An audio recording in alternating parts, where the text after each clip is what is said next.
Good morning! Okay, for today's vlog, tuturo ko sa inyo paano mag-load gamit ang Lazada App. Okay, so let's start. Intro muna.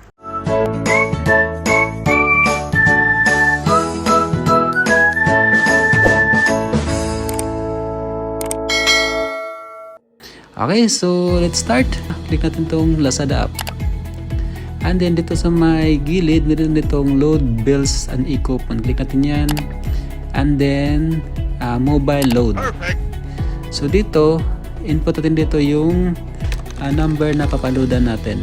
Okay, so yung mga papaloadan natin ngayon is yung mga tunay na supporter natin, yung mga nag-comment at saka nag-like sa YouTube channel natin. So for this demo, yung papaloadan natin is si yung number 1 na fan ko, yung jowa ko, si Ella. So input natin yung number niya. And then pili tayo ng amount na ipapaload natin. Okay, so I know na marami siyang load ngayon, so yung iloload lang natin is yung 10 kasi demo lang naman to. Okay, so pili natin itong 10. And then meron tayong mga pipili tayo ng payment method, no? For this demo, pili natin tong Gcash.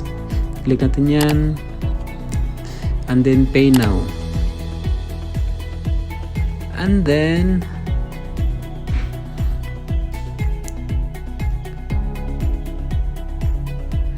okay, so ando na po, na-load na po yung pinaload natin na 10 pesos. Your payment of 9.80 to Lazada has been successfully processed.